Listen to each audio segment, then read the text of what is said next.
Okay, all right, so it is 6:15 and I'm doing another session. Gonna get rocking on the next shot. So I will go ahead and take half a second here to grab this link, jump over to Discord, and post it. And by the time I get my act together, maybe somebody will show up.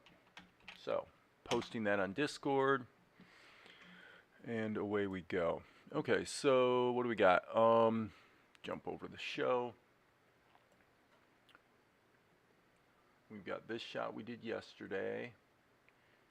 And so now what's next on the agenda? On the script is definitely going to require some work, but the point in the script that I'm at now, I can work with. So I'm doing the writing and the animation in tandem, and of course I'm not going to animate anything that I don't know for sure what's supposed to happen in the story. So this is what happened yesterday. Not a sign of Her Highness, and Vespar grimaces in frustration. That's basically what this is. What we're doing today. So the one soldier says, "I suppose we'll resume the search in the morning." And the trick of this shot that's going to make it kind of a fun little challenge is Tobias appears behind the other soldier. So at some point we'll have to get some visual reference here on Tobias. And with that we can basically rock and roll. I probably should put my glasses on, by the way, because I had a lot of screen time this morning. I don't want to take any chances. So, there we go. Okay. So that is what we have going on. So the way we're going to start this, we're going to think of this shot in terms of two different events, if you will. We should be able to fairly well steal some background material from one of these other shots, probably. I mean, this is really what we're building on. We're building on this shot, and with a slightly different framing, we're going to get close in on this guy. We're going to set this guy off to the side so that there's kind of a hole in the middle of the screen that Tobias is going to come through. Get it? Okay. So here's the framing, and yeah, like all we're going to do is just kind of get rocking here. So this is the older gentleman. So we'll just get the basic characterization here correct. He's got a beard and mustache. And so, let's see, I made his beard just a little bit too small. Referring, of course, on the other screen to his costuming. Okay, so that's pretty much it. He's really just going to have a couple lines of dialogue. I suppose we'll have to continue the search in the morning. So, there's the older guy. This guy, we're going to kind of put him with, we're kind of looking up at him. So if you look at the framing here, our camera, if you will, is basically here. We're kind of looking down a little bit. So actually that suggests to me that maybe you might want to pull this guy back even more and then make him a little more straight on. But I do want to have him off to the side. So there's that. Okay, so he is the same guy we saw in a shot in episode... hey, Bruno. We saw this guy in a shot in episode 2. Nice guy. He's kind of the guy who recognized Luca. And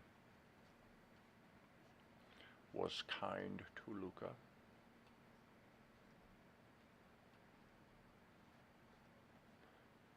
So we don't have to get too much detail going on here.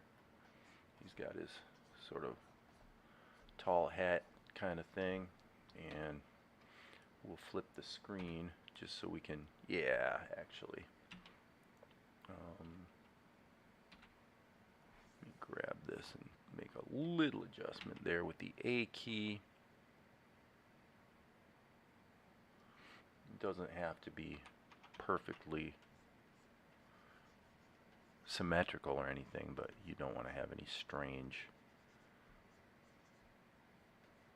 incongruities in the slant, which if you're a right-hander, you're going to have a tendency to slant things in one way, and if you're a left-hander, you'll tend to slant them in a different way.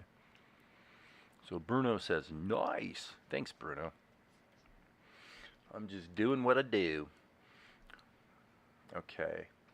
So he's got a vest type situation here that goes kind of like that. Basically, this will just be a solid color there. So let's keep it really simple. Draw the barrel of his chest, and again, kind of checking our lines here so we're not making stupid anatomical errors. Okay, there we go.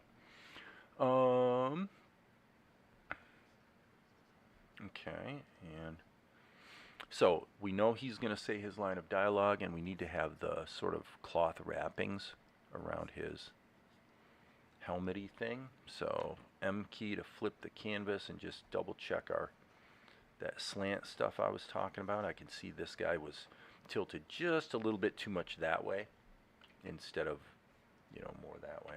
So it's always good to flip your canvas a lot.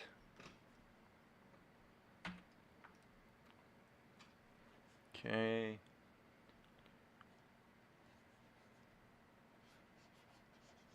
Okay, and so this has a bit of a almost like a visor type thing going on. So let's clean this all up a little bit so we can see what we're doing.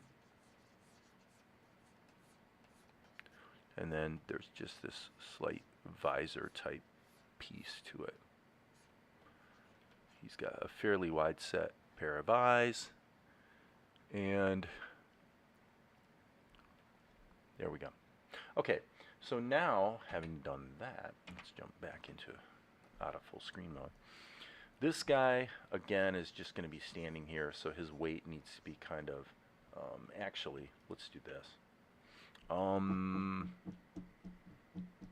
Probably, yeah, I mean, let's just go ahead and put him in a different layer. Control X, Control V.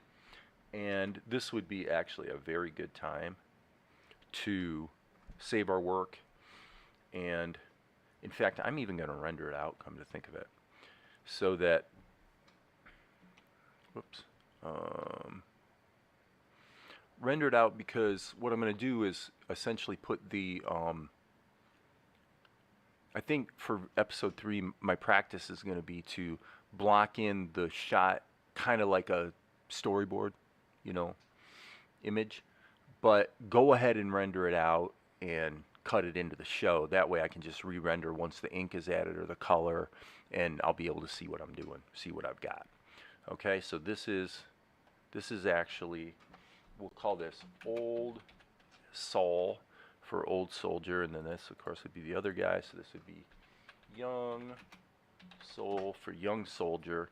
And now let's just go ahead and stop everything, save our work, and kind of get it spooled up so that we're going to be able to check our progress readily as we go. The only other thing I will do before I do that is drop this down here, hit the tilde key to solo the layer so that I can then fill this with white. And hello, there it is, so that we can just kind of see better what we've got. Okay, so we're going to save as, and this will be going into episode 3, and this is going to be a new folder called 03-03, and I'm going to actually cut that or copy that to the clipboard. And then I'm going to save this as 0303. and then I'm immediately going to render it. We've got 100 frames here, which is probably overkill. Let's look at what we've got. We've really only got 2 lines of script. So he says, I suppose we'll have to resume the search in the morning. And then Tobias appears. So I'm going to say that feels like about 8 seconds. We're at 8 frames a second. So we want to err on the high side, though. So let's put in 72 and hit Control R. And we look at our render settings, which I don't know why, but the dialog boxes are seeming to take quite a while to pop up today. File, it's like it didn't catch. Export animation frames.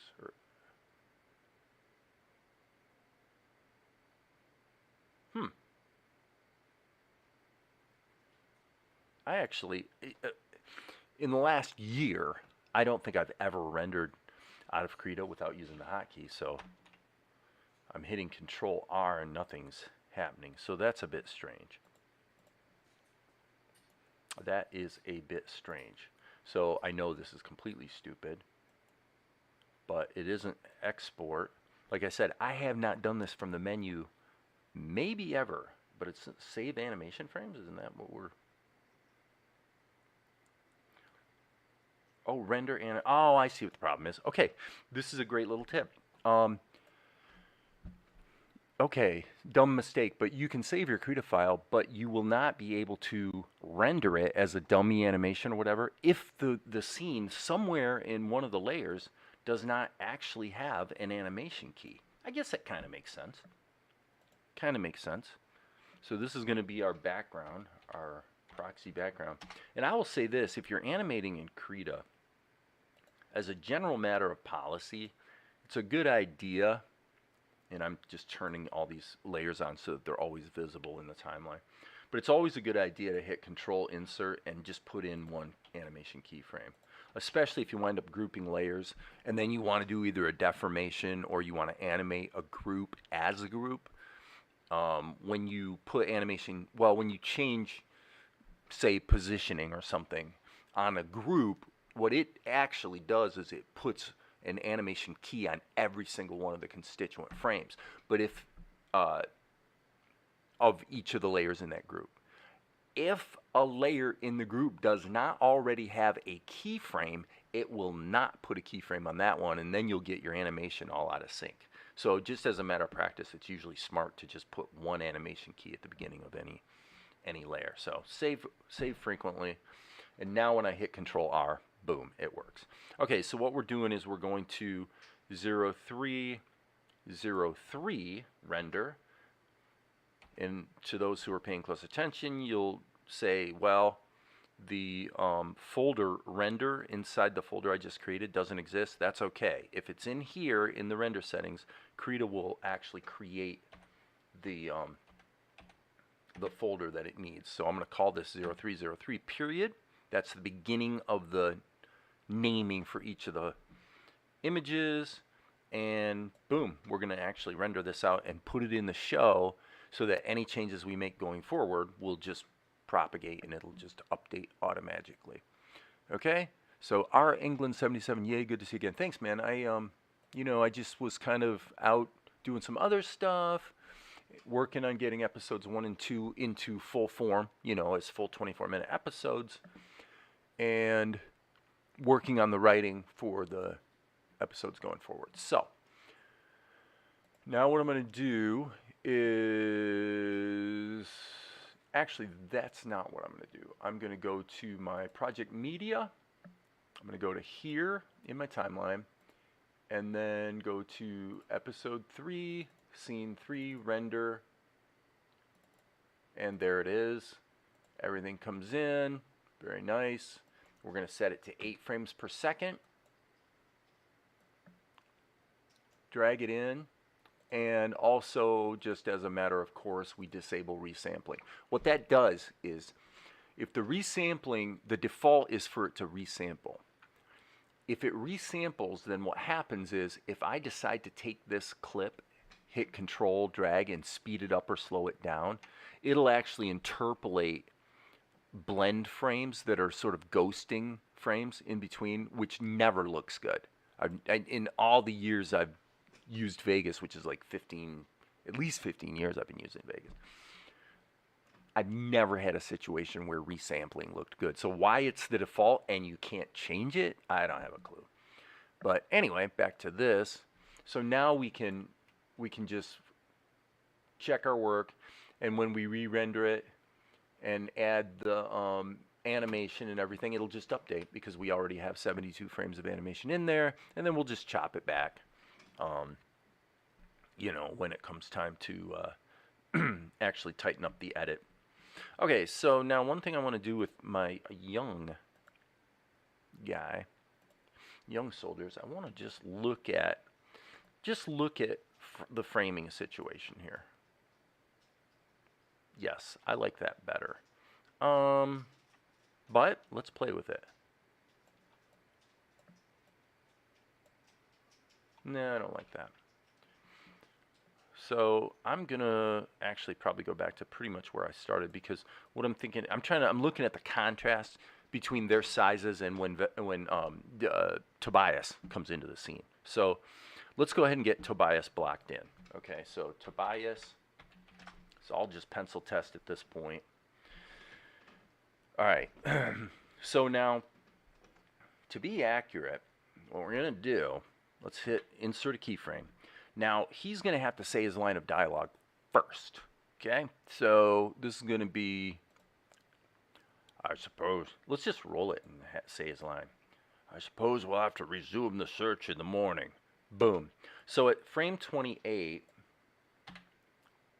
we're going to see Tobias start coming in. So this we have to sort of animate. And what's going to happen is when he comes in, we'll make it so that he is darker, and then as he comes into frame, he brightens up. That's, you know, there's 15 different ways you could do that, but that's what I'm going to do. So let me check one thing here. Go back to frame 0. I want to see which frame this X is on. Okay, so GE to just erase that. BE goes back into brush mode. And now we can go here, and I'm just going to put a little circle. And I'm just going to, what I like to do is, as I've said many times, is actually stop everything. That was wrong. That was a mistake. I was not in the Tobias layer. Work from the known to the unknown. That's my motto. So what I'm going to do is I'm going to just kind of, he's going to be lost in the bushes a bit here. And on my other screen, I'm going to look at the prior, I'm going to look at this shot to just kind of keep a bead on what the breakdown is here of the the shape of the background. And actually, probably a good way to do that would be, let's just switch to a green brush here. And what I'm going to do is I'm going to just say, put a little thing here, little thing here, little thing here, and up top. So this is just showing the compositionally, this is where all the brush is, and okay, this is where Tobias is coming out. So basically this is going to be pretty dark. Alright, so now let's go to Tobias, and let's just have some fun. Okay, so Tobias is going to step in, and I would say here we want to go ahead and use the skins.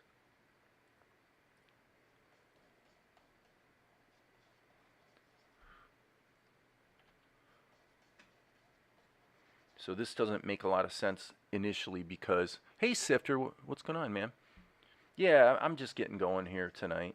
I did a session this morning too, but you know, so we're gonna go. Okay, brief pause there. Okay, and I actually want to put another tween in there. So I'm gonna go insert and just do another tween. Now I may wind up rendering his face once he's as large as he's gonna get, and then just use the transform tool to animate it, but we'll see. Okay, so half a second here, literally half a second. boom. And I would say, let's just put a half-second pause in there. And then just to demonstrate what I was talking about a moment ago about using the transform tool, once we got his face drawn, we're going to say he's going to kind of step into frame here.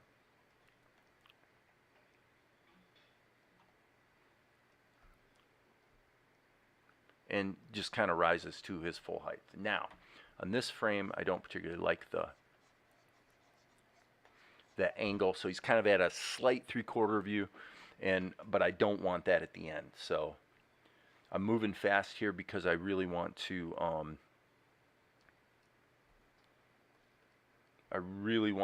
get a sense of what the movement's going to be so that I can then make a good judgment about what has to be drawn repeatedly versus not. That probably doesn't make a ton of sense at the moment, but okay, so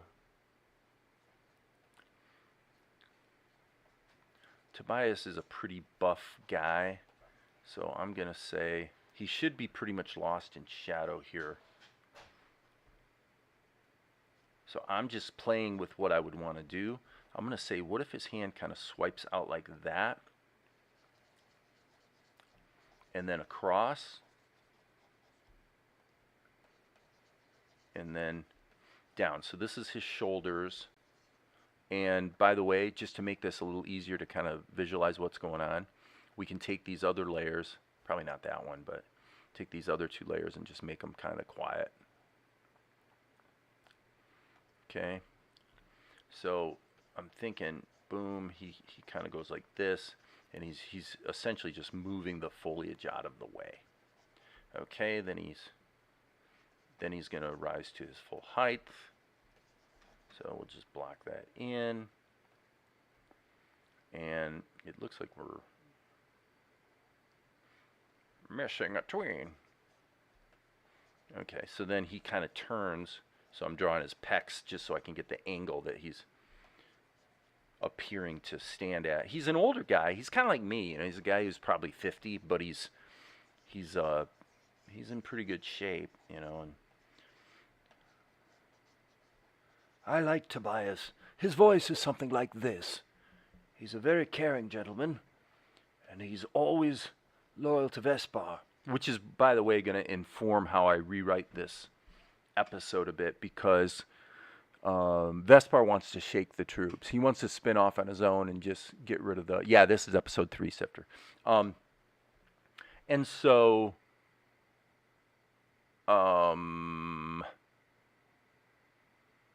Tobias doesn't think that's a great idea. So Vespar's going to actually... and this isn't written yet, so this is the part of the episode I have in my head. So he's just going to take off by himself, and then wherever he lands, Tobias is going to show up, because Tobias knows Vespar really well. He's been there with him ever since he was a kid. And as I think I mentioned the other day, he kind of fulfills a similar role to Uncle Iroh in Avatar. You know, he's going to be doggedly loyal to Vespar, even when Vespar is being stupid. You know what I mean? So...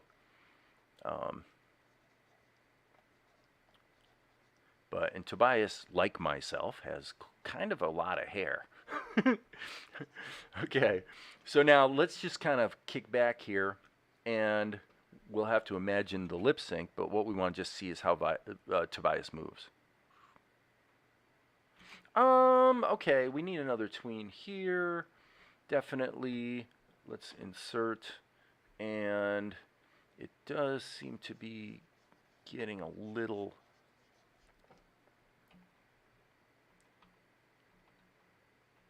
That felt abrupt.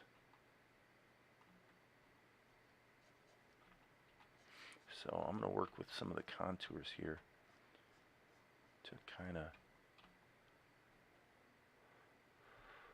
Yeah, I don't like that. I'm going to hit Shift-Alt, I believe is what I want. Yeah. So I just kind of want to feel this.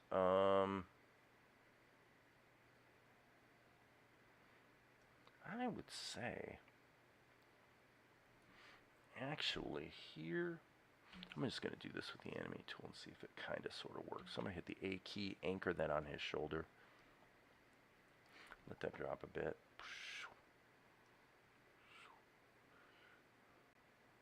Okay, yeah.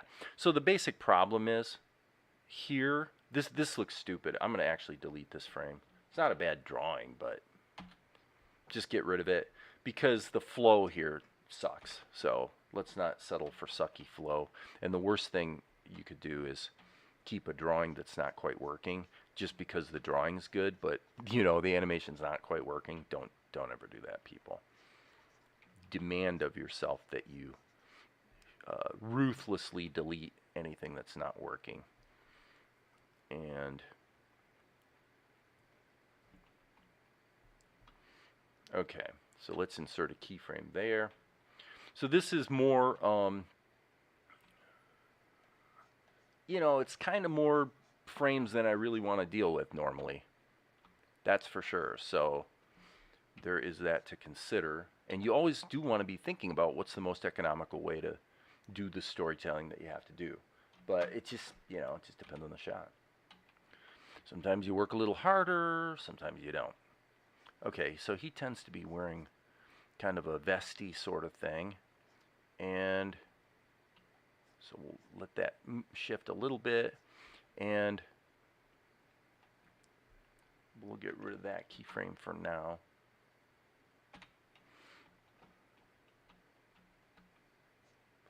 So boom, boom, boom, boom, boom, boom, boom.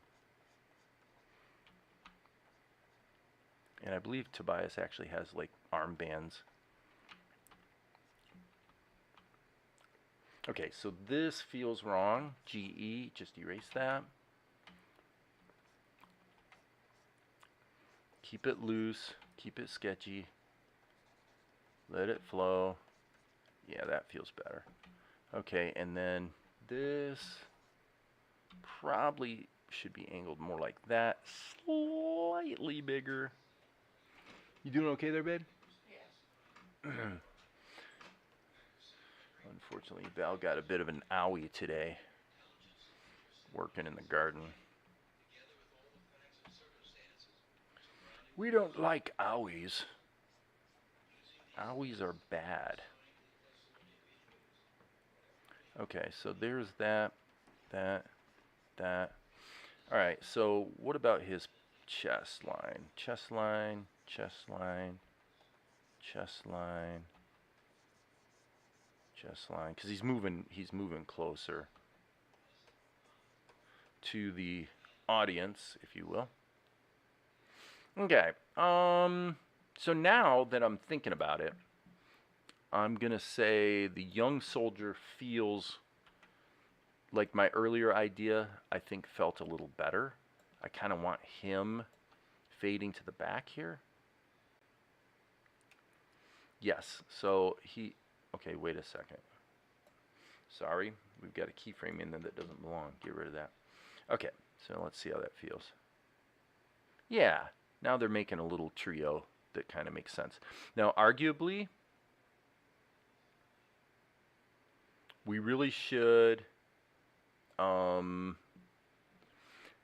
Tobias, I tell you what, let's just do this right now to get the framing right. So all I'm going to do is, I'm going to save my work. That's what I'm going to do. But then I'm going to add a transform mask.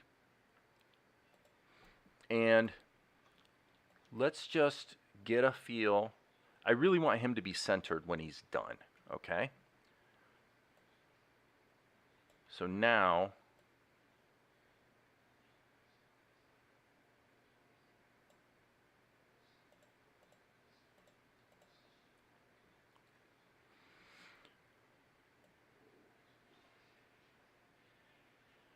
actually, I'm going to rethink that. I actually think the opposite now. I think I want to move him back and put this guy back in the front.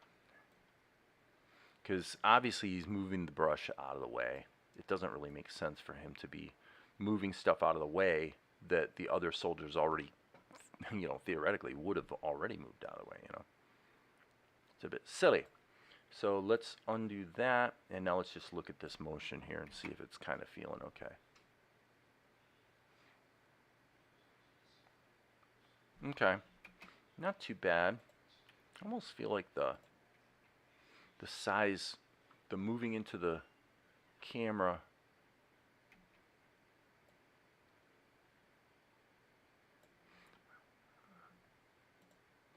I'm actually going to turn, okay, let's do this. Let's flatten this layer. Okay, so that just baked those animation keys in there, so he's the size he's going to be. Okay, so he comes out here, and I'm feeling like actually this is all happening too quickly. So what are you going to do? Just fix it, right? Let's turn on the skins so that I don't get the proportions or the centering too far off.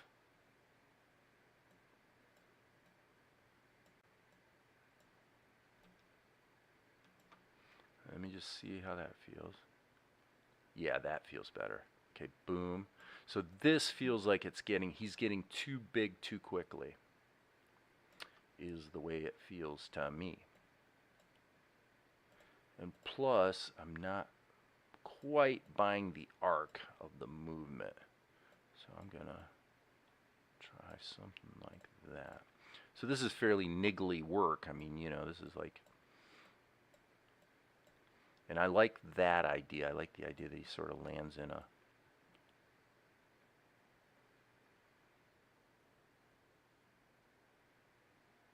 you can kind of feel his weight landing. So, okay, well, cool, we'll keep that.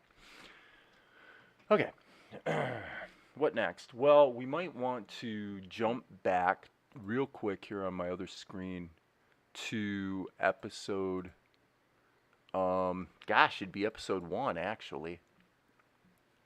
Because I want to see, I got to get a visual on Tobias. Make sure I make him look right.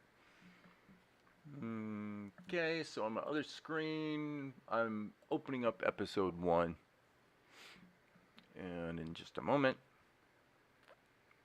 we will have a reference for Tobias. Now, why? Oh, I see what's going on here. That needs to be back there. And I guess for our purposes right now, we could probably darken that, or, you know, I guess we'll leave it. It's fine. Okay, so on my other screen, boom, got to go back here and find this sequence.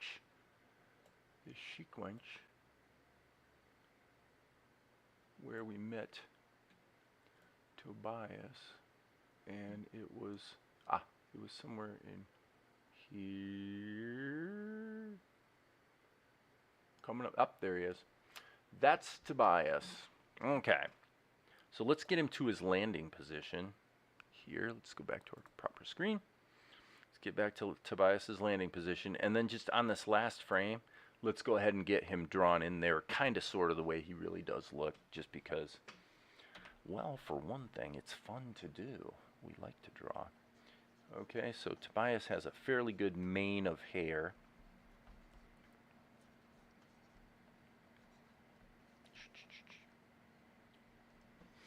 All right, flip him.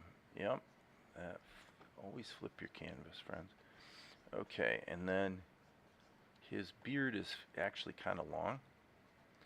I guess he's kind of doing the Amish thing because he doesn't have a mustache. He's just got a beard.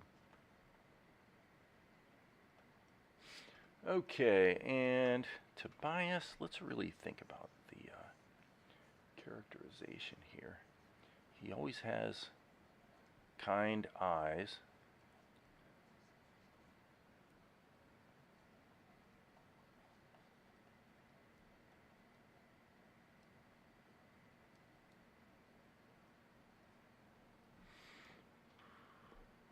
And he's got a fairly long nose, actually. That's a pretty good Tobias. He's not too old, but he's not too young either, so he's just kind of in between. And I have fouled up royally. Friends, everything that I just did, I need to undo because I made a mistake and I started drawing Tobias on the wrong layer. It's a quintessential Krita mistake. Everybody's done it, and I just did it. So that's okay. we'll try a little different approach actually to Tobias this time. I'm gonna say, so I got to get used to drawing the guy anyway. He, as the epic goes on, he figures more and more heavily into the story. You know, he's actually a pretty important character. So might as well train drawing him. So he's got a fairly long face. His beard's a little bit squared off, like that. And then just a little bit north of halfway, let's say, and his nose is just a little bit south of halfway. His mouth isn't very far down, and then again, that's pretty much the perimeter right there of his beard. So his beard would be kind of like that. Let's draw a center line here. His eyes, again, are on the small side. And I'm going to give him a more measured expression this time, not quite as high up with the eyebrows. Okay, boom, boom, boom, boom, boom. All right.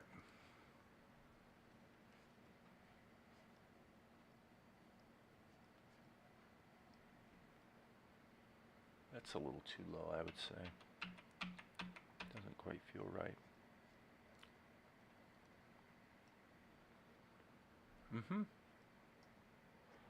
All right. Let's go out all the way, and aha, that was what I was kind of afraid I might do. I was totally a little concerned about that. Which is, you zoom, this happens all the time actually. You zoom in and you wind up drawing things really out of proportion to what they're actually supposed to be. And if I'm going to do that, I'm normally going to err on the side of drawing things too big.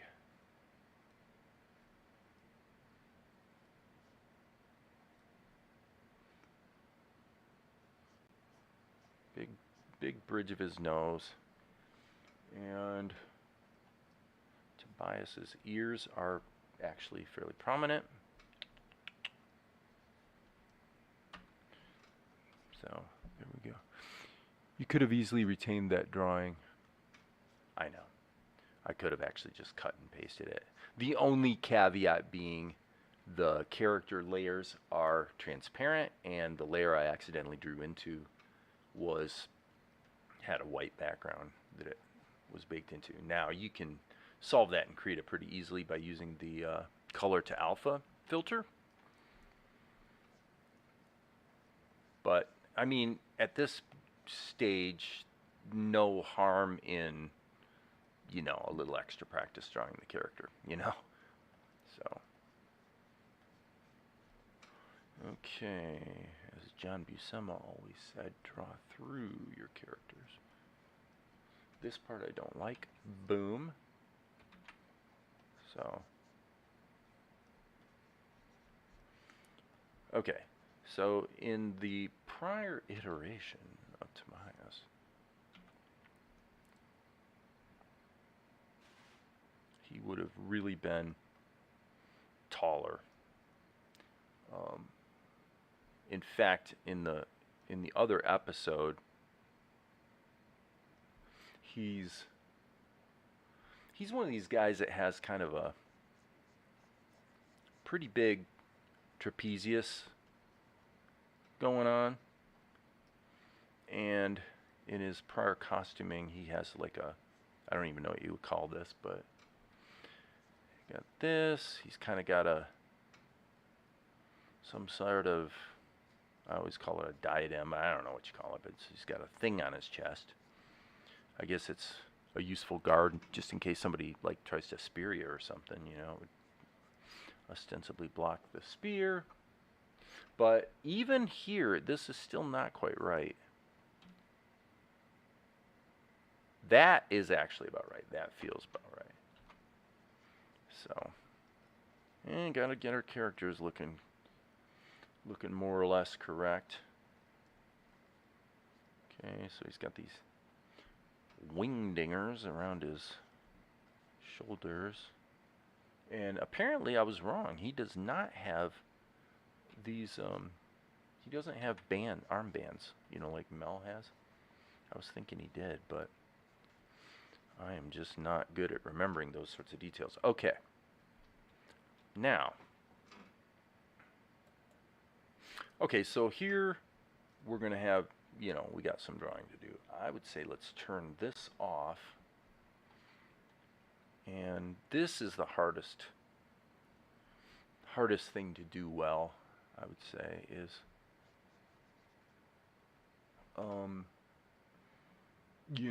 nailing the characterization in all kinds of different poses. So I'm looking at, I was looking to see if I had any reference for his costuming once it goes, like from the waist down kind of thing, but no, doesn't seem to exist. So I'm gonna again work from the known to the unknown here. So he's got a beard.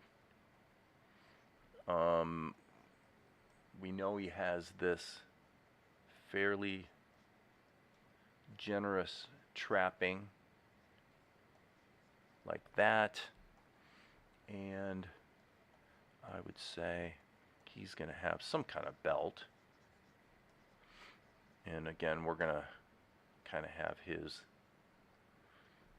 he's going to be quite in the dark on this frame actually, so he does have some wristband things going on, and he's a pretty buff dude, as I said, so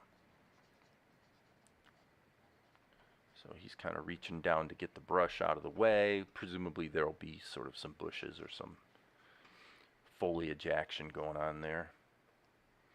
Okay, I would say I want to have this not move too much or change shape too much. And now what we're going to do is we're just going to have a little bit of, this will be a throwback to the comic book days, right? Because as I said, since he's buff, we're gonna draw him buff.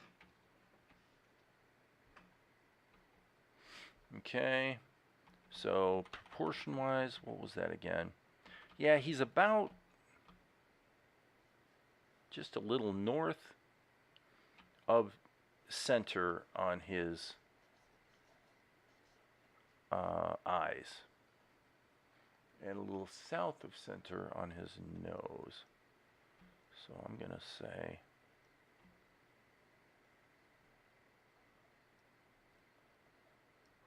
just want to put indications in there, okay? And then his hair situation seems to go something like this. There. He's going to be moving fairly quickly, so we can get away with a little bit of slop, a little bit.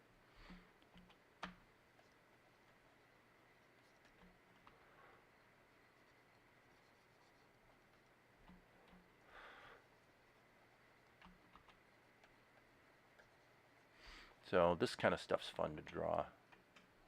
Obviously I'm not drawing it in very much detail, but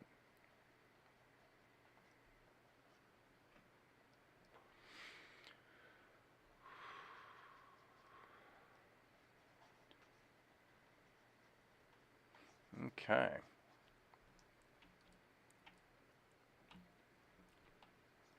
Well, get this out of the way, move that foliage out of the way. I'm just gonna keep moving here, working with the stuff that I know how it's gonna move. There's stuff I don't know that's gonna have more to do with the characterization, but what I do know is kind of how I want the motion to go. So first thing I'll do is just get that working. And now here I should think that his other arm would be kind of doing the same thing. So again, we've got this fairly broad shoulder cover situation with the little shieldy thing there in front of it. Here it's obviously going to be, he's kind of turned a bit. So it's going to be something like that. And then we'll see it here. Okay, boom, boom, boom, boom. It's actually kind of similar to TNR's hair situation, actually. Okay, boom, boom, boom, boom. So again, I'm working with the stuff that I can definitely feel where it goes.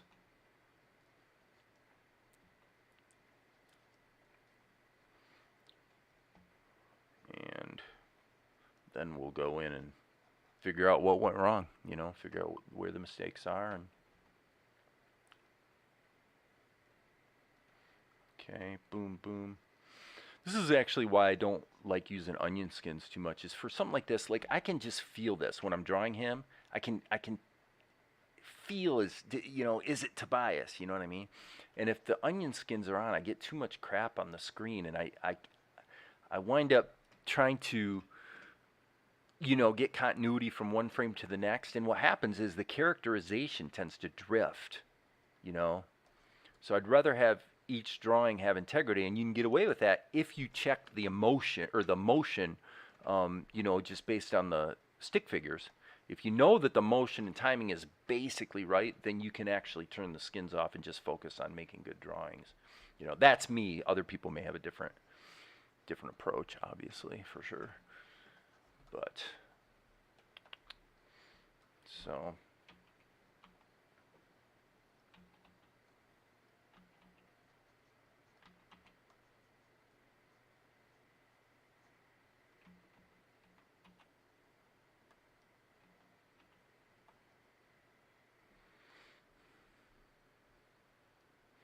probably be a good time to save my work. Save early, save often, he says in the voice of Tobias. I really like Tobias. Tobias is an interesting character. He's a very time-tested kind of guy, and true blue, that sort of thing. Okay, so now let's hit the N key, get a sense of our proportion, and what the heck, let's go ahead and spin back to the beginning here and just kind of feel how things are moving and stuff. Okay, so I have the same problem I had with it originally in that he seems to settle into a pose that doesn't really feel, it's too abrupt, right? Now, what I do think maybe is that if there was probably just a digital tween here to get us from here to here, it would probably work. So we'll see. This right now also, by the way, feels too big.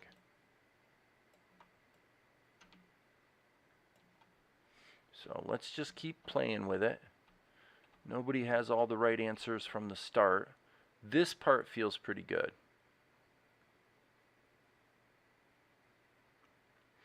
I don't know that the pause is working. Let's take it out and see what happens. Let's just take it out and see how it feels. Okay.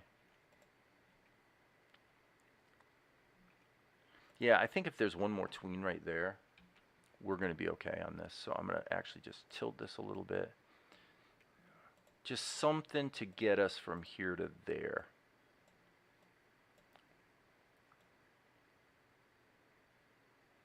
Okay, now obviously it's a huge jolt because this drawing is so detailed.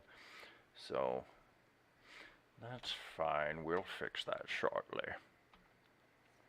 Okay, so let's again work from the known to the unknown. Let's start getting in some of these details that we definitely know we're going to want in there. Okay, so we got this thing, this thing, this thing. Because once you get those pieces in there, you start to, those jolts become way less egregious, let's put it that way. Okay, so here we've got this, and this, I guess, to be fair and accurate, should probably be cut off there. B key. Okay, so now we've got, let's call that the center line. Let's put the center line in real lightly. Okay, that works. Okay, so then now we're going to build on either side of that center line.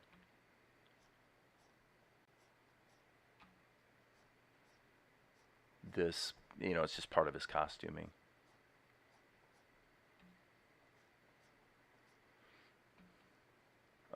Here, this is definitely an interesting little tween. This doesn't feel right. I want to erase some of this stuff so that it's not throwing me off kilter.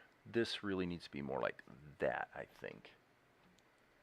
Yeah, because we're kind of looking down into the situation. Okay, however, I don't like that. Let's just get rid of it completely and redo that. When in doubt, just redo it.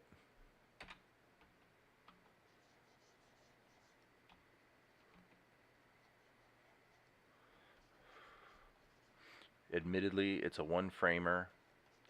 You know, it's a tween. And so we probably should work backwards from this. Okay, so now this hand's here. I'm going to say it's kind of back like that.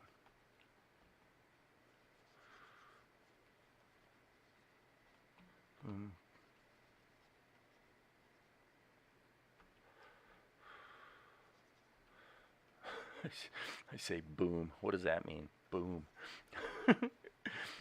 Okay. Belt, belt, belt, belt, belt, belt, belt, belt, belt, belt, belt.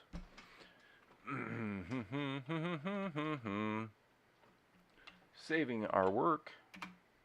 Hitting the old go button just to see how things are feeling.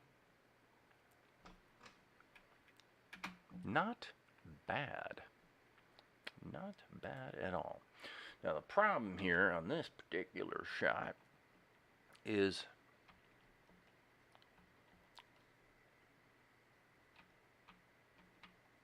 that arm is back and it's coming around.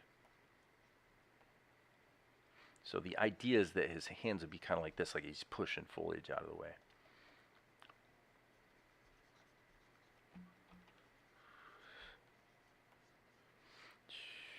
So he's going to fall kind of behind the other guy visually.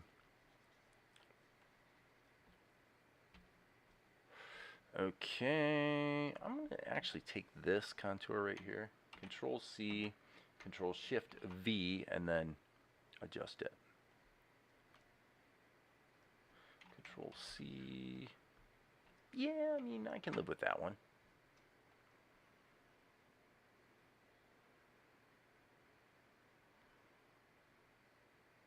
I don't know if I'm going to win any Emmys for this, but I think it's looking okay. Okay, so boom, boom, boom. Let's get that contour. Okay, we got this. Now his belt is going to be thickish.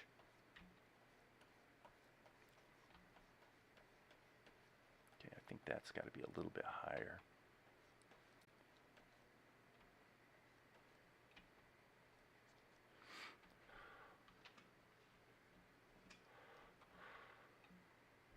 That's definitely an interesting action.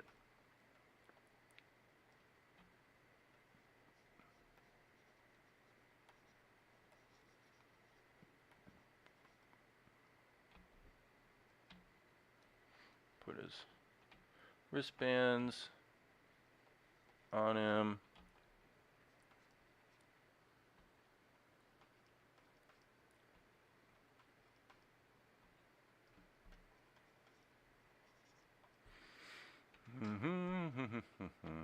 Okay, let's work backwards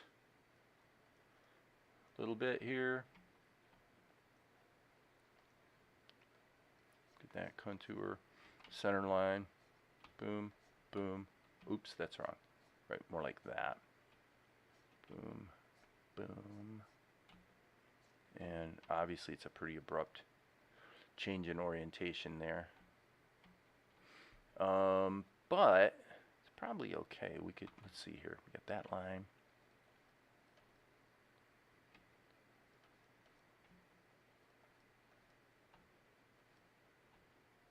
So tippy top of the hairline there.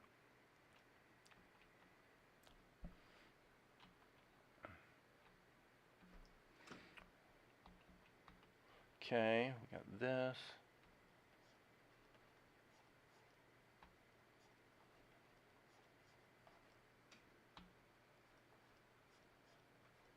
Anything going on? A pain to clean up? No, it's not going to be a pain. Okay, it's going to be a little bit of a pain. That's okay. But all I'm interested in right now is I want to do a shot that looks good. I did not in this case I didn't make it a point to really think through what's the really most economical way to show what I'm trying to show here. Um, just because sometimes it's fun to do an animation challenge. So that's really kind of what this shot is about, actually, for me.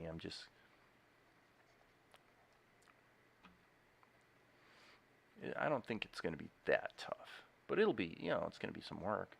Problem is that, if you're going to create this stuff, the reality is, I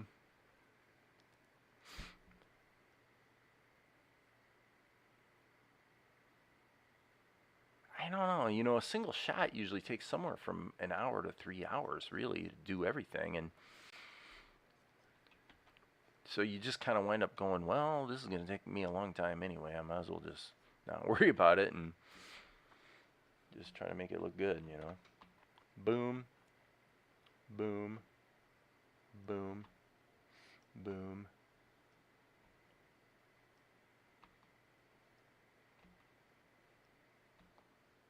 Okay, let's zoom in here.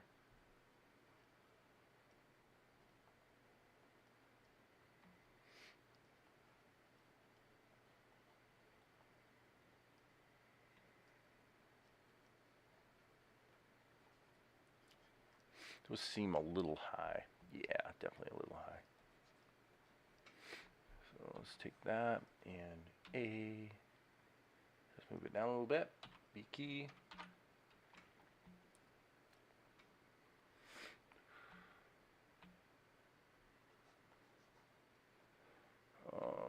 I'm going to erase that completely because it kind of just lost the character, and that's very, very bad.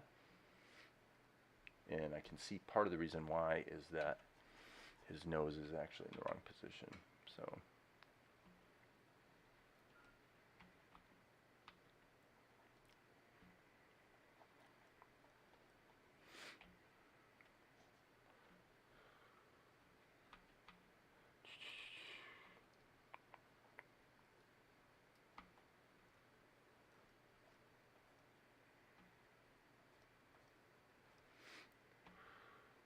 it's a bit of a dance.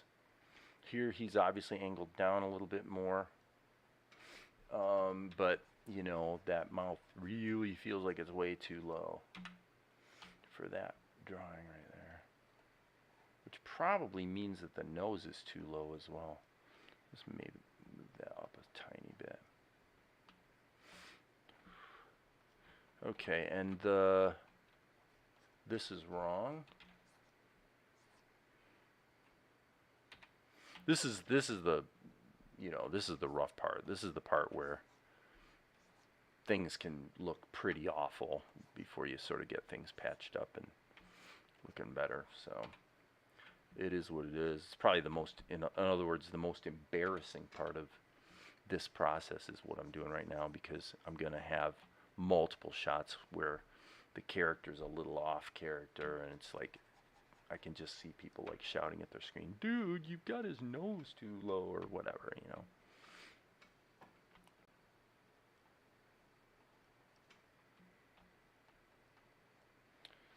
But it is what it is. Okay, and I'm going to get rid of this. That's really too bold of a line. It's taking me off my character.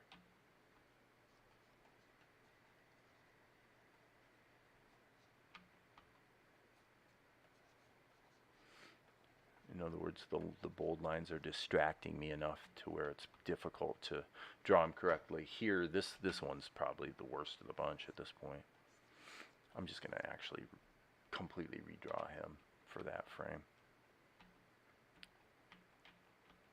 Okay, so you can see problems here all over the place.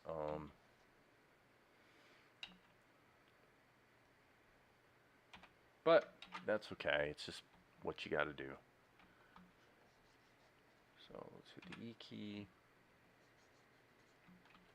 I'm going to try to do a little more sketchy approach and fall back, as I say, on my comic book roots.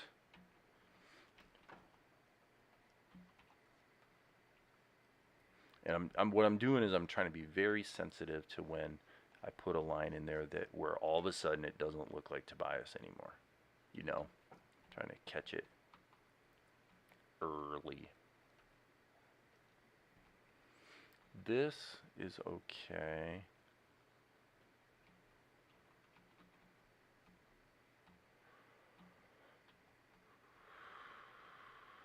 So here, I think on this frame, we'll go ahead and let his ears start coming in,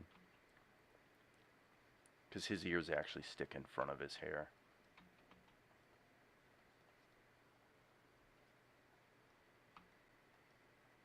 Okay, so there, obviously the characterization's totally whacked. But I want to kind of challenge myself here to see if I can salvage that.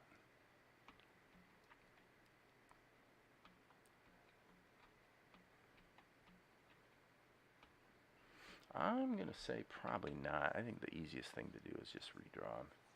But, so, I mean, it's no big deal. You sort of get things blocked in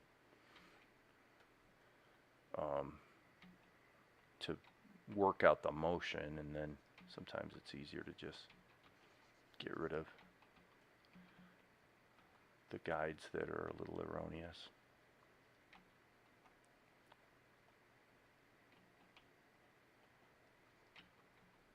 Boop, boop, boop, boop, boop. Whenever I say something will be a pain to execute, I usually mean it'll also look good. Well, we hope so.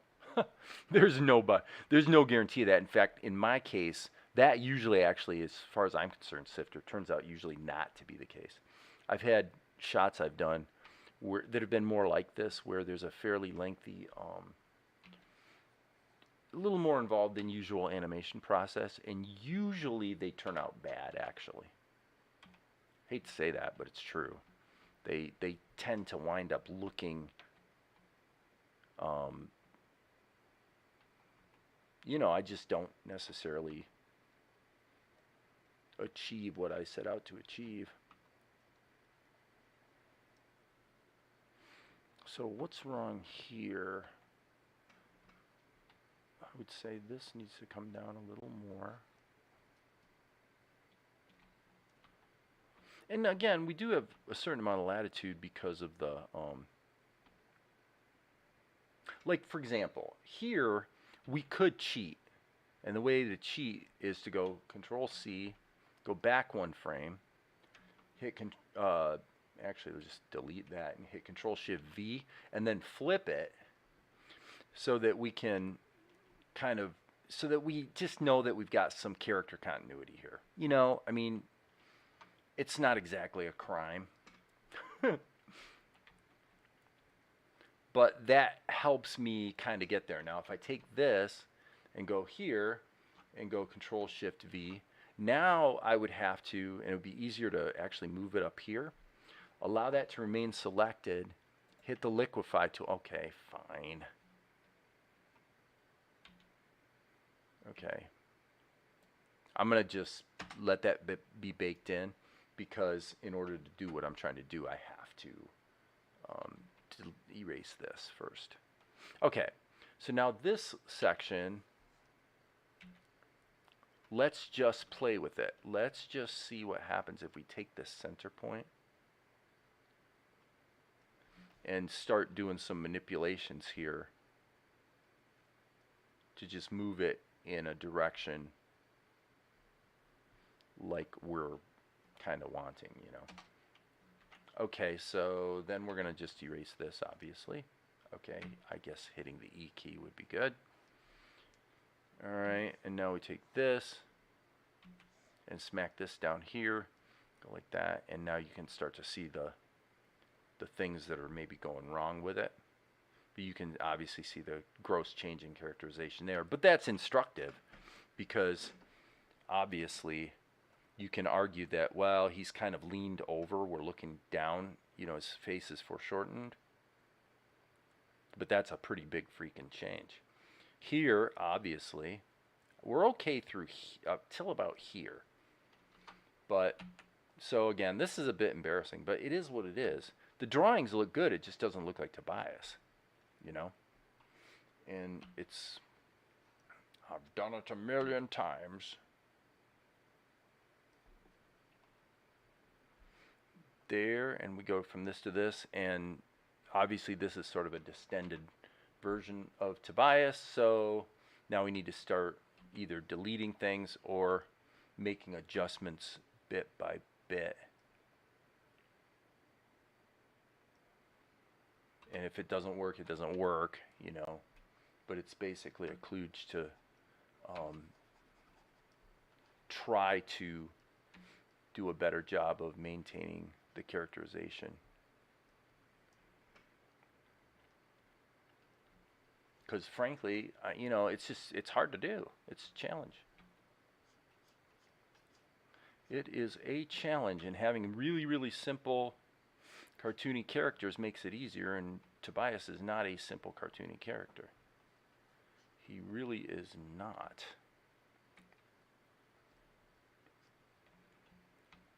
So, we'll just keep rolling with it and reserve the right to fail. I always reserve the right to fail. Okay, so now he's moving pretty quick. Let's just see what happens if it just... See, actually in real time, for an anime, the truth is that probably is good enough. I mean, if I ink that, you're never going to go, oh my God, there's a characterization problem. It all just goes by too fast, And that's what's forgiving about frame by frame animation, for sure. Because that actually looks not too horrible. Anybody wants to disagree, feel free to chime in. I can see the only thing about it that's bugging me is right there-ish, right in the middle frames, I can feel that his eyes slide around on his head. So right in there, the eyes are too low. They're too low on his skull. So I am going to work backwards and just start correcting that. Because if I can fix that, this is probably going to be okay. Here, it's actually tempting to say maybe grab this whole thing. Here, you maybe can get away with a little bit more because it is foreshortened, but I'm just going to stretch that up a little bit.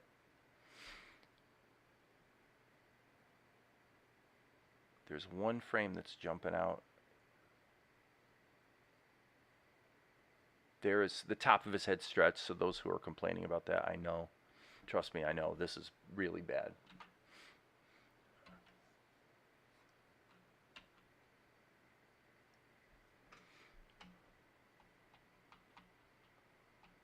That's actually probably acceptable. I mean, let's just see how fast it goes by. Hey, long time no see. Hey, Inio-san. 2D shift and trace would have been so useful in this situation. Toma 2D shift and trace. Yeah, I mean, I don't know. How is shift and trace? I'm really asking the question, so you can explain it to me if you want to write a long comment or whatever. How is shift and trace better than making a copy of a frame, selecting part of it that you're going to duplicate, which you would do by tracing, and just moving it and transforming it, making the size a little different or turning the angle or something? I don't see how shift and trace is better than that. But if there's something I'm missing, feel free to educate me. But there you go. I mean, basically, this looks okay. All right, save our work. And now let's go back to Old Soldier. We'll get those guys' opacity up to where it needs to be. And then he's going to have, basically, he's just going to have some lip sync. So we might as well just do it Let's look at what his line was. I'm doing good, son. Thanks for asking. I suppose we'll resume the search in the morning, he says. Okay, fine. So we want to give him a little bit of a, well, let's put him in a group, and then we'll call this mouth. And we will B key, we'll just put that in like that. And then, actually we need to put in a keyframe. Hey baby. Alright, my darling injured herself today, so I'm gonna take a break, go see how she's doing. I'll be back in a couple minutes. I guess how are we gonna do this? I guess what we'll do is I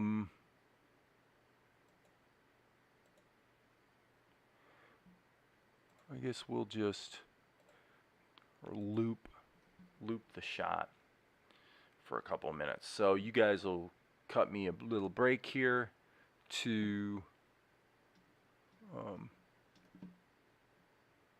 duck out for half a second.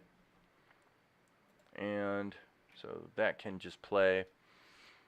And if you guys have any horrible criticisms of Tobias's animation, go ahead and put something in the chat, because honestly, for me, I'm saying that's going by at 8 frames a second. It's on ones. I'm thinking it looks fine. That's my opinion. So we'll go here. This is actual size. And again, I'll be back in a minute. And I'm going to turn the microphone off. Don't let me forget to turn it back on when I come back, okay? Be back in a flash.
It gets hairy when foreshortening is involved if you just copy and paste. Oh boy, isn't that the truth?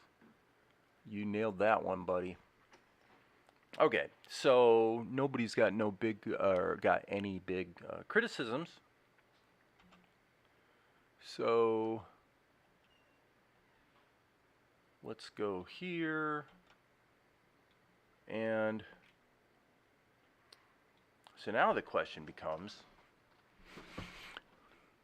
yeah, I've been going for an hour and a quarter. Oh yeah, I was gonna get his lip sync in. I may go ahead and wrap it up after I get this lip sync in because this is my second session today, and I'm gonna probably run out of gas here before too long. But I want to look at his. I suppose we'll resume the search in the morning. Okay, so it wouldn't be horrible. Yeah, we'll give him a half a second. G key.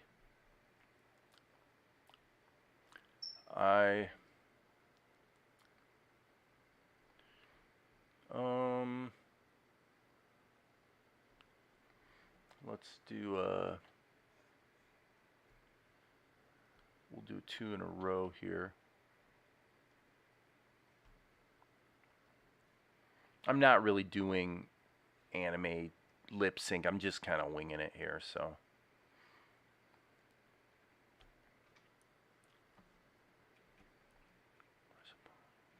Yeah.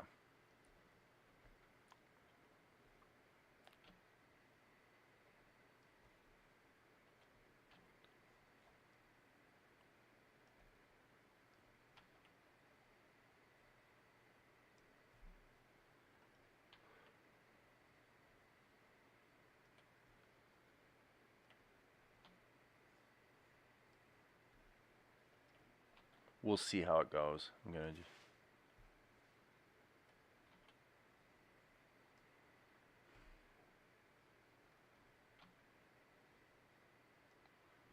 Now, that's where the G key, the stupid curve interpolation.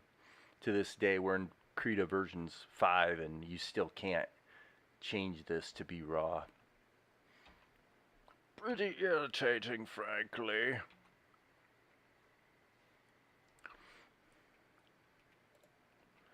I suppose we'll resume the search in the morning. That'll work. And then Tobias shows up. Okay. And frankly, bloomp, bomp. So really, probably 48 frames is all we need. But we will, actually, let's go ahead and pop that into the show just so we can kind of see how it's feeling. And we got the lip sync right. So, hey, Amar. Amar's lurking. He's lurking. All right. Now we'll go back here. And we can actually just see how it feels. So we'll go back and check a little bit of the day before shot.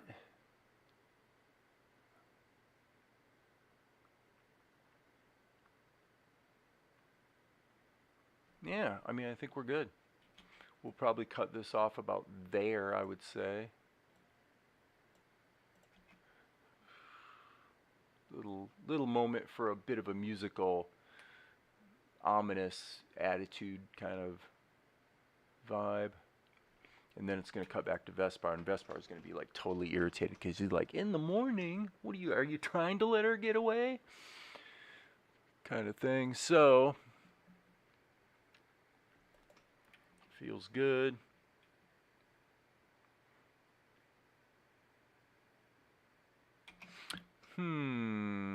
Let's go to Tobias, put him in a group, and let's do some ink. Okay, so let's add one layer.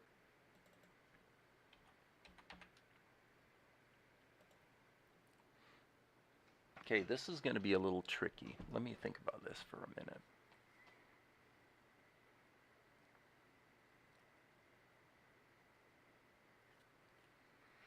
we're going to have to, there are things we're suggesting in the motion that, you know, once you get into ink and paint, you got to get specific about what you're doing. So, and I've made this mistake plenty of times, so I think probably I really should go in and start tightening these up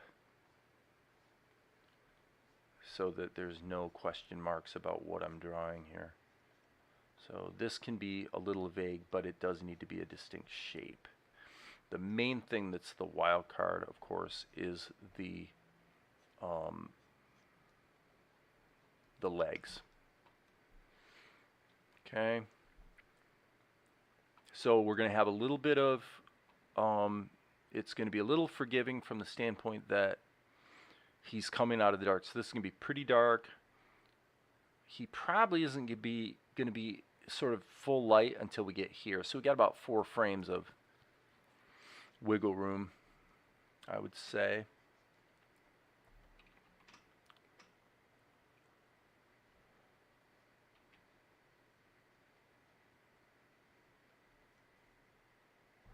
So here, I guess we'll let his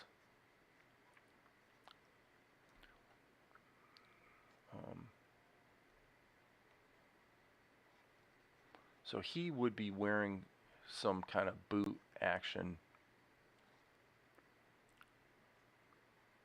But from here, okay, now he looks like he's falling over. That's pretty stupid, isn't it?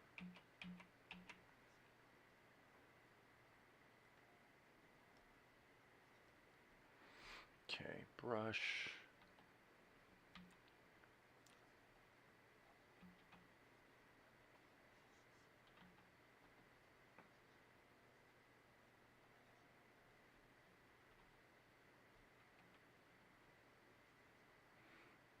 Okay, so we might have a problem here.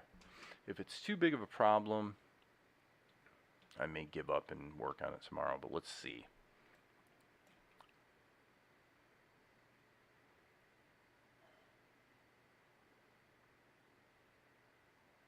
Yeah, we definitely have to fix that. Okay, so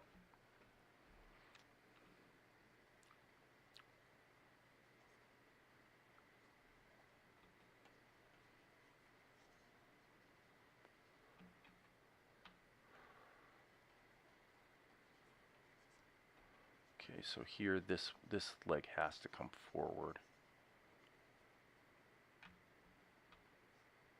And then once we get here, we're still going to be able to have sort of that foliage in the way. So, and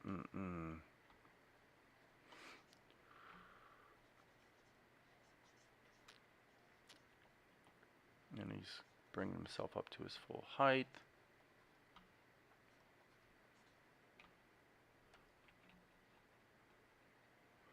So, boom, boom. And we'll say right here, so I'm kind of cheating on the legs here because I'm saying, okay, by the time we get here is when when you're actually gonna be able to see what's going on.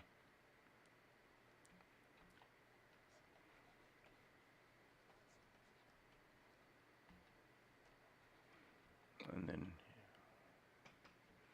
I think we're probably okay there. Yeah, this is definitely a more challenging shot than I necessarily needed to give myself, but hey, what are you gonna do?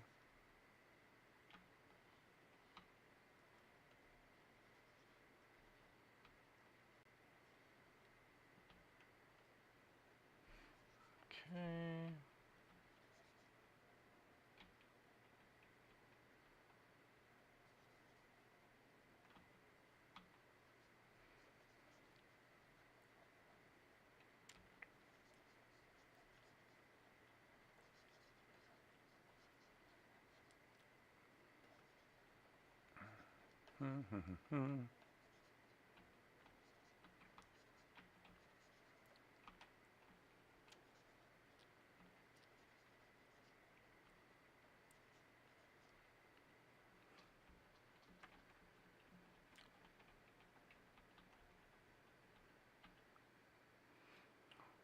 So,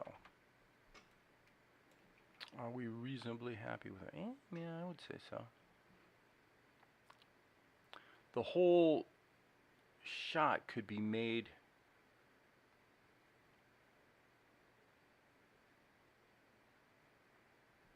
probably a little more forgiving if the whole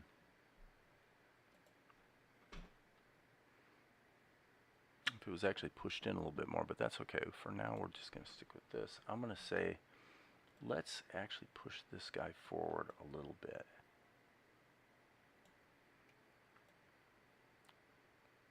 Yes. Oh, yeah, I like that better.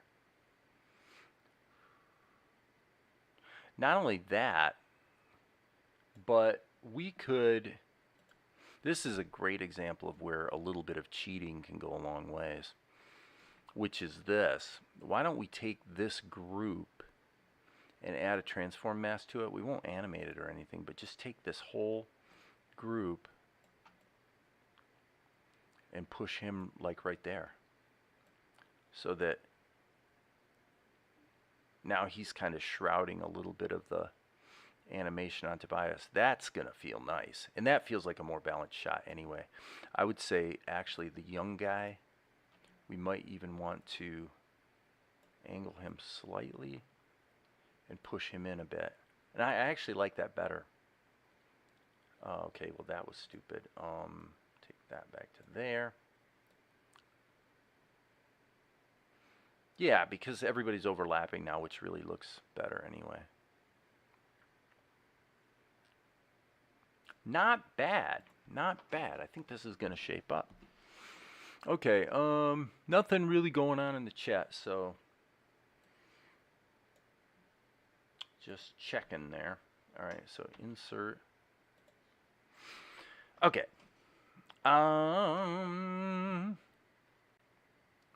Ink.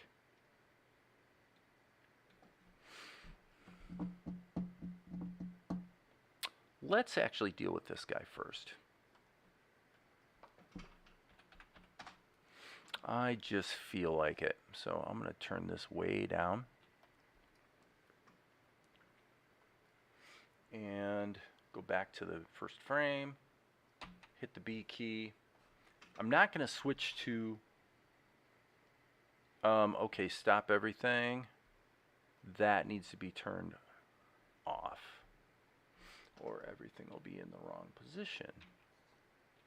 I guess, yeah, and we can't flatten it. We can't flatten it because the transform mask is applied to the group.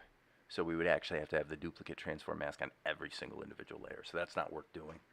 We'll just keep it in mind that we're going to be repositioning him a little bit when it's all said and done.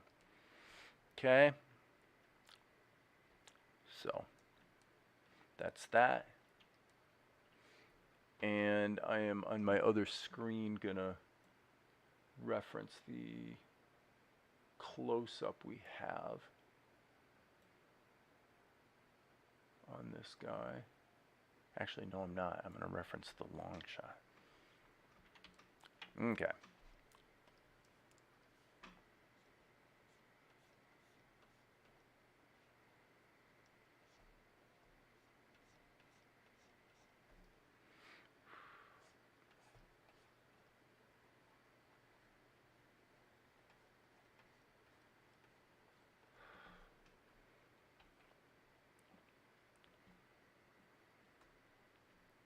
And now I do need to grab a close-up. I got to look at what the construction is. Okay, yeah. Of his eyebrows. His eyebrows are actually kind of baked into his eyes, actually. Like so. He's always looking a bit grumpy, I must say.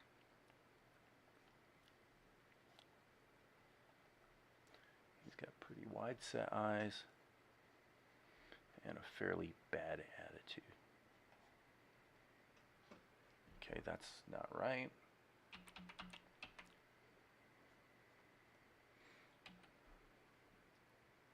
Boy, I wish Credo would center on what you're drawing when you flip the screen. No need to put in there, AMR or anybody else, that Clip Studio Paint does it correctly, because I'm sure it does.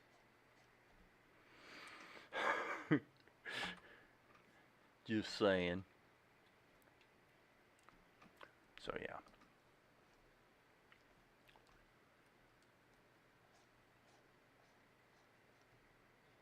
We're going to have a bit of work to do here on the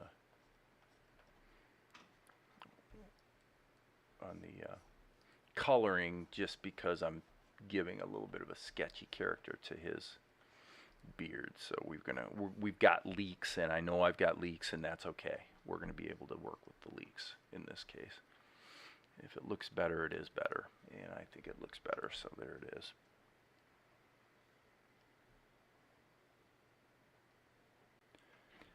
I look away for 5 seconds and the lighting on your camera completely changed.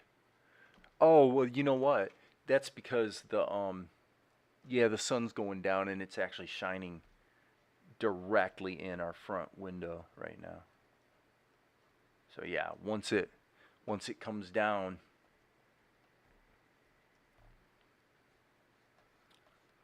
below the window, or into the window, all of a sudden it's major light time.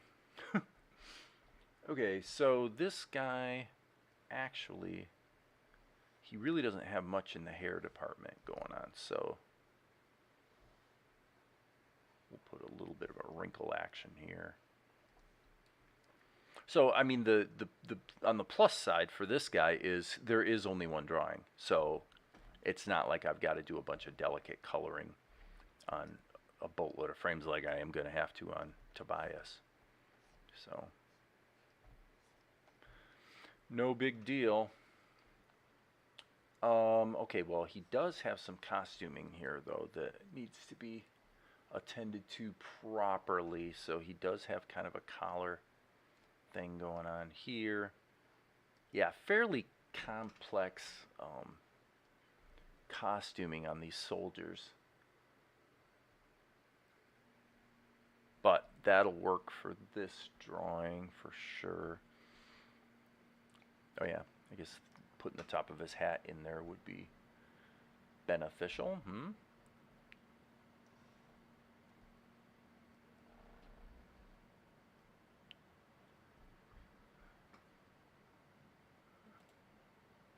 Yeah.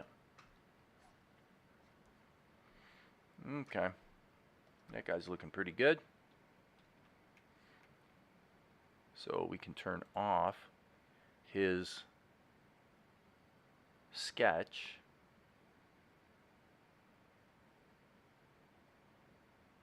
Okay, and then probably no harm in saying, let's maybe give this guy an eye blink here as Tobias is coming in. So what I'm going to do is just duplicate this frame, Control Insert, and go back one frame. And obviously this is something I can always decide to get rid of if I don't like it, but I'm just going to erase all this stuff and just give the dude a blink. Okay, and this should really be 2 frames. Okay, stop. Stop. Why did Krita... Oh boy, that's one thing I couldn't tell you how much I despise it in the Krita 5 version. It's one of the few things I really don't like about it is they assume, under certain circumstances, they assume that you're wanting to grab the whole column when you're not, and it's... how they... I mean, I guess if you double click it, now that I could see. Maybe it was all highlighted. Maybe I accidentally double clicked it. So I don't know.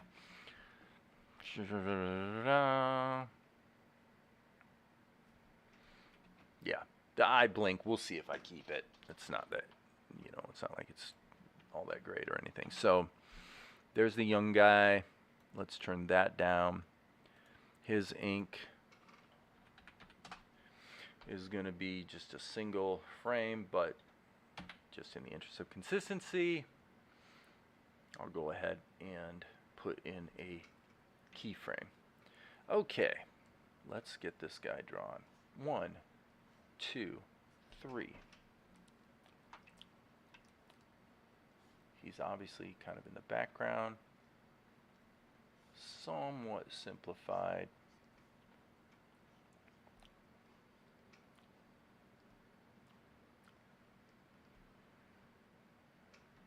Okay, 5 key, N key.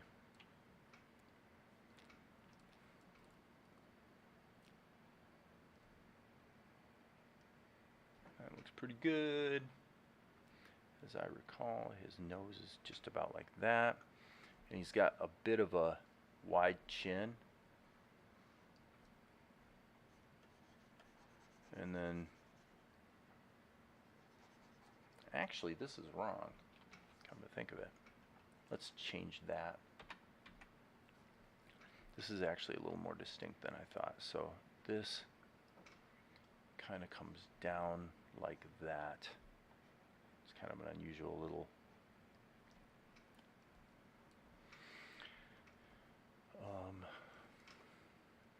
bit of hair, facial hair. Kind of unusual. There we go. Nice and balanced. Let's zoom out just a little bit, and now I'm kind of going into Alex Toth mode here, where we're just going for nice, simple, clean lines that just kind of tell the story. Boom. Now, notably, his arms are not bare, but he does have this vestish thing going on. Kind of a, I guess, protects you against enemy spears or whatever. Okay, so we got him in there. Probably a couple wrinkles would be good. Yep. And now his pencil test can be gotten rid of, and now this is going to be the old soldier, and this is obviously going to be young soldier. Okay, back to Tobias.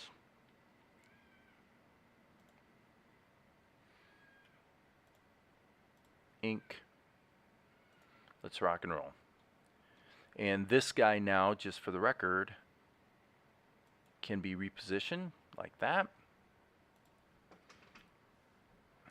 And now we're going to try to move quick on this, because we do want to kind of keep it simple.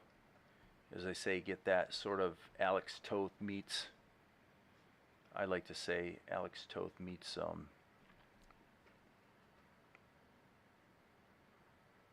his name escapes me now. Ben, whoever wrote the book, Action Cartooning. Forget Ben's last name. Sorry. Okay, a little diadem thing. Got that going on. Belt.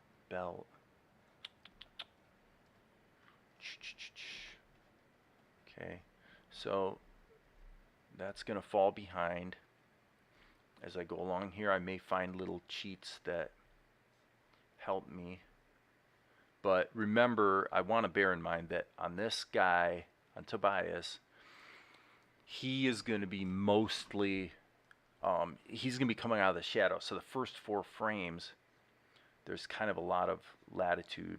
What I'm going to do here is I'm going to leave that open so I can fill that in with a shape and not actually have a black line on it.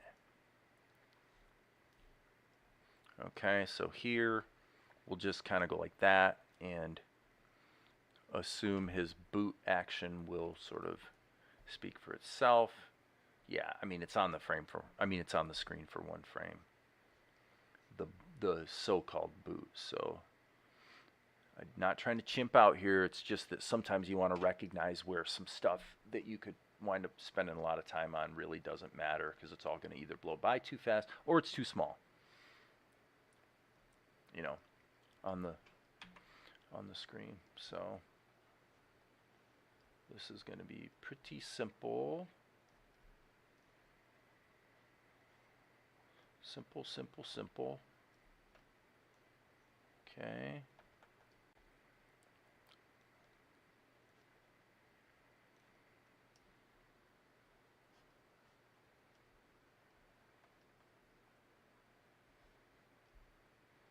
Okay, this is a little problematic.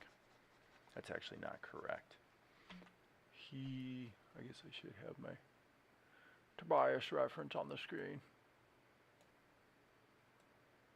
And I'm actually just referencing the last drawing in this animation, because really his ear is more prominent and his hair always falls back behind.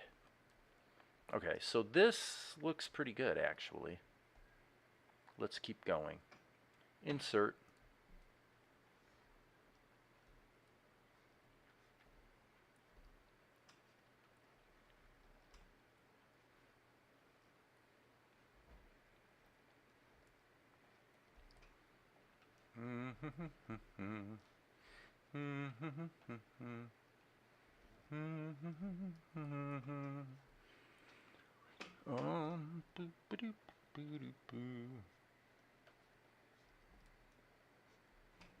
Okay, N key, yeah, it's pretty small, pretty small. For now, I am actually just going to do it like that. I'm going to keep it simplified. Tobias does have these sort of little guard thingies around his shoulders. So back one, boom. Okay, yeah. So yes, so actually what's happening here is this. Actually, you know, the most challenging thing about this shot that I hadn't even considered until right now is that arguably Tobias is going to be he's going to have foliage that's both in front of him and behind him at the same time. And that's going to be a tricky one. I'm going to deal with that right now in the time-honored way, which is to ignore it and hope for the best. That's what we're going to do. We're going to ignore the problem and hope for the best. So yes, we're keeping this very, very grossly simplified as he's flying into the scene in motion. And we're going to assume that we've got a little bit of latitude here just because it's all on ones, baby.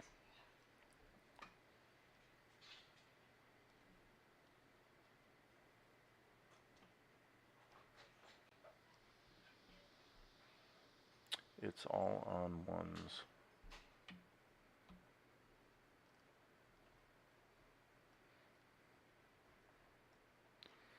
And sometimes you can get away with it. Usually you can, if the truth be known. If things are moving fast, you can usually get away with murder.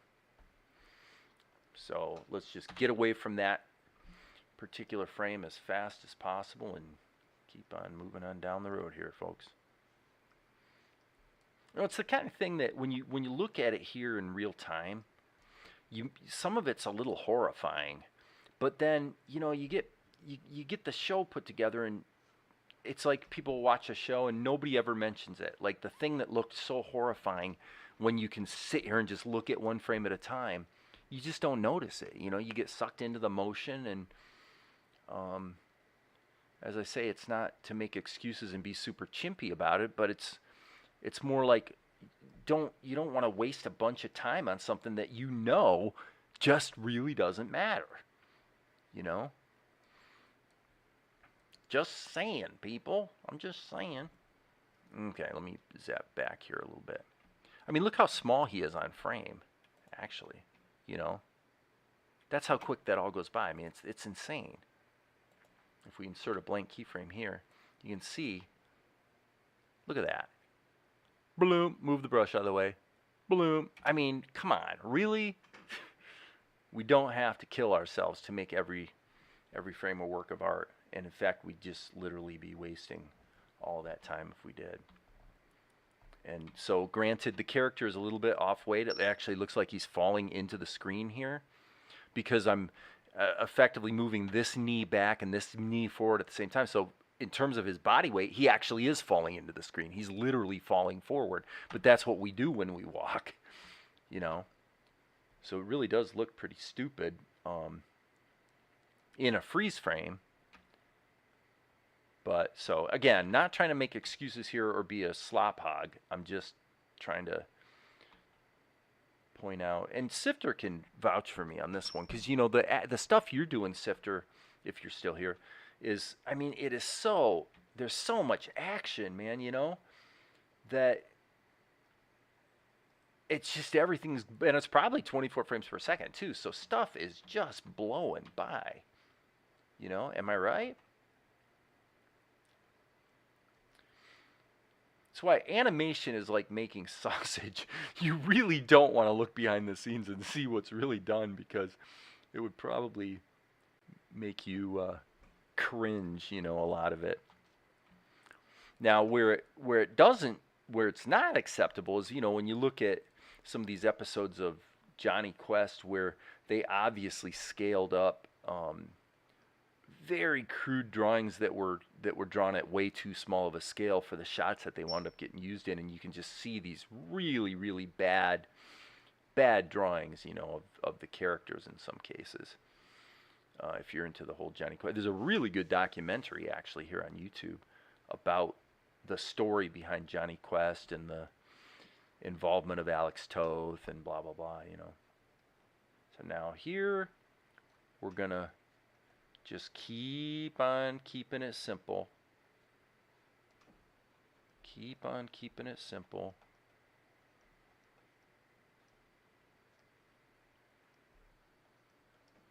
And the color is what's going to give us our borders here, not so much the lines. Okay, so now we're almost to the point where it's going to start mattering more, right?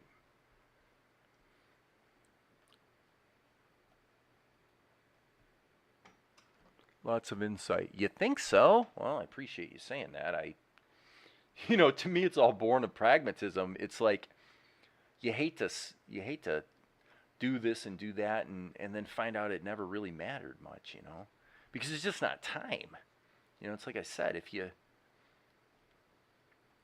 can only do this so fast, and it's actually the reason why I'm thinking of actually not even trying to distribute it properly. You know, I'll release stuff on YouTube, but trying to distribute it properly, just I'm thinking of waiting until the whole series is done, because I mean, I mean, you're gonna make people mad if you put out something like this that has real continuity from episode to episode. So it's not like, to a degree, the episodes do have a standalone story component, but basically, you know, it's a continuity. It's an epic where there's a story that, you know, sews it all together. So I don't know. I just can't see making someone wait for months and months and months just for the next episode. Of course, and plus, this is another thing I've thought about, is now I can use the 2 episodes that are out there as, if I want to go pitch it to some platforms or something and see if anybody wants to get on board with it, with supporting it, then it could become a little more viable as far as maybe getting a team involved and being able to speed things up, you know. But we'll see, you know. It's all talk really at this point.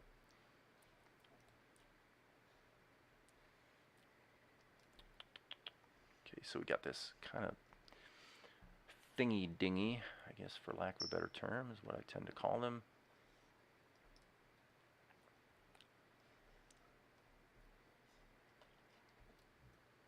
Boom, boom, boom, boom. Okay, so now this is back here, but do I ink it? I really don't need to, because he's already, the old soldier is already, his transform mask has already been applied. So, Zuko, don't start doing the chirp, chirp, chirp thing, okay, buddy? Don't you do it.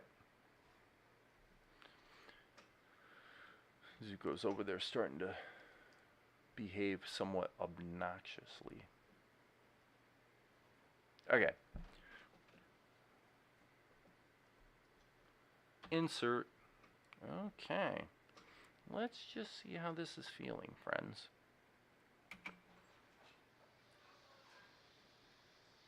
Works for me.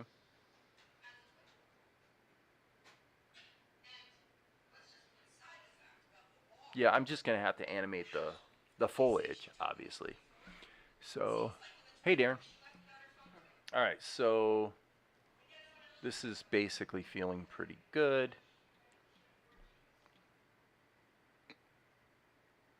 Yeah, I can't complain. I mean, it's once you see it all moving, it's working okay. So,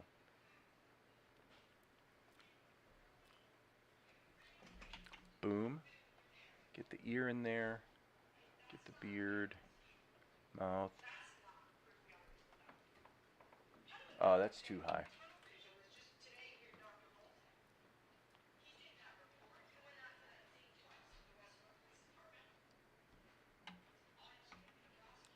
He's got that foreshortening going on, but this is still wrong. This is like too much. Too much of a good thing.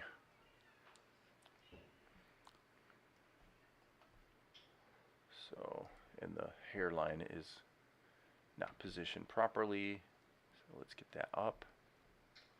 So, no, this scene is actually almost a study in how sorting out when you want to worry about characterization and every little detail and when you definitely don't.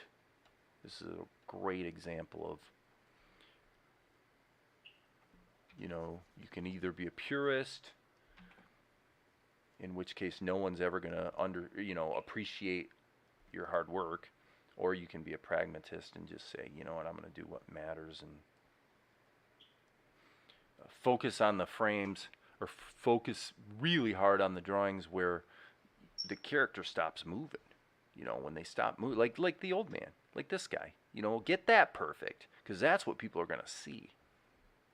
You know, they're going to be able to stop and digest that, right? I just emphasize it because it's just so easy to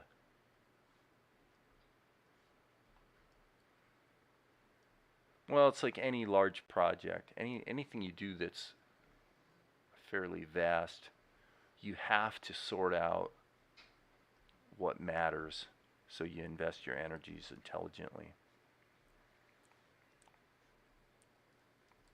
Okay, let me zoom out here, and we want to get that in there, and then we just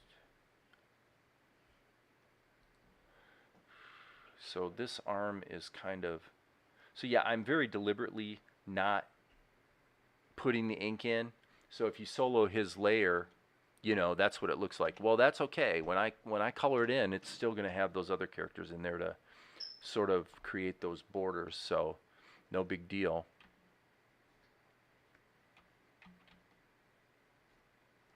Just putting in some motion, some lines to emphasize the motion.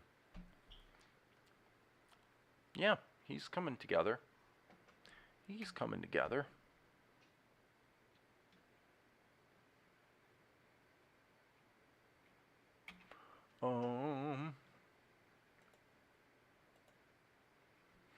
Okay.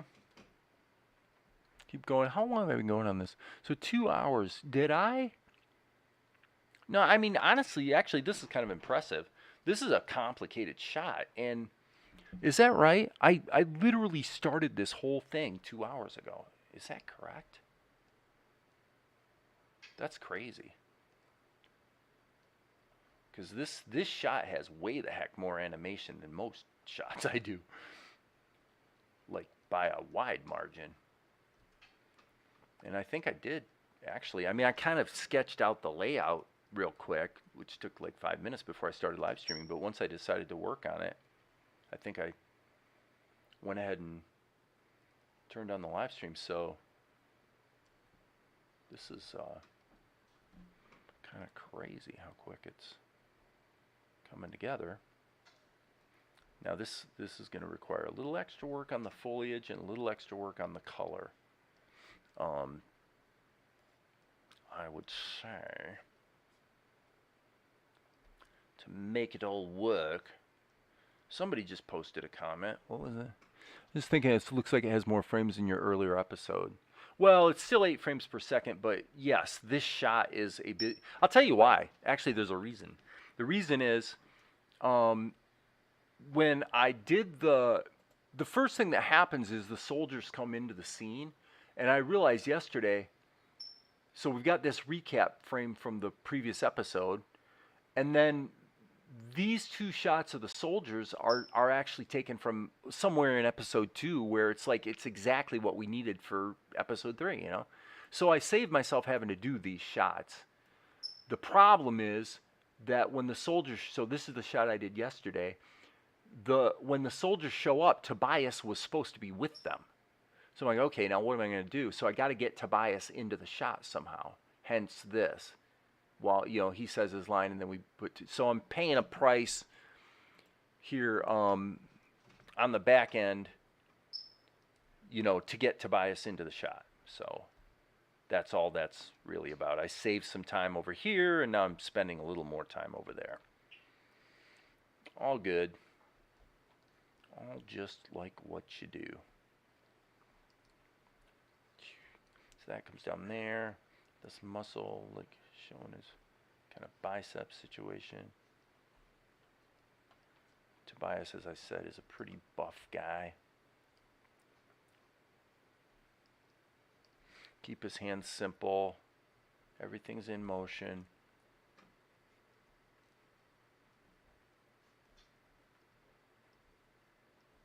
Makes sense. Yeah.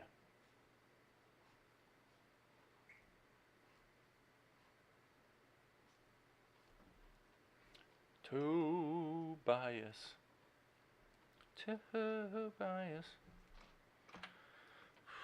Okay, so now he's actually starting to get into character. He's settling into his final pose where he's going to be. And I'm going to go ahead and insert a couple keyframes here. And there he is. And that's where he lands. So this frame, we're going to want to be a little more delicate, perhaps, with our ink work. Because this is the one where he stops moving.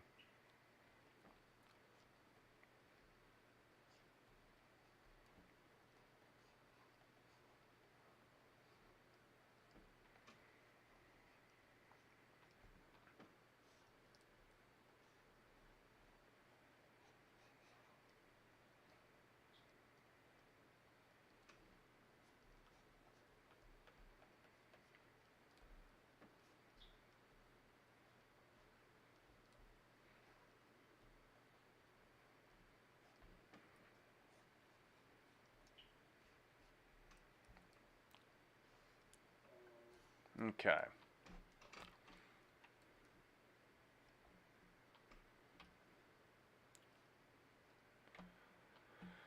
Okay, and I would say with that, it's 2 hours straight up. Yep, I'm out of gas. I think I'm going to quit. Let's render it out, and might as well pop it into the show, just kind of see how things are looking, and then we'll call it good. So, switch over here, and we'll just kind of delight in the shot we did yesterday, right there.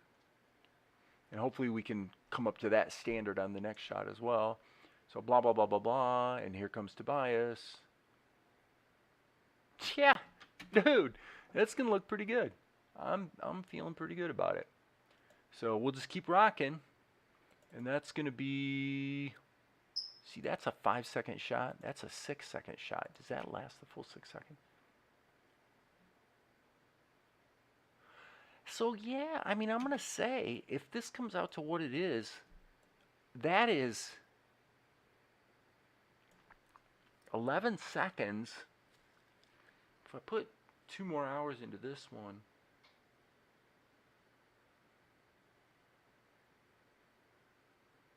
four hours. The other one was about 3 to 4. So 8 hours for 11 seconds. That's pretty good. A second an hour is actually not too horrible. So anyway, okay guys, that's it. I quit, and thanks for hanging out. As you guys know, there will be more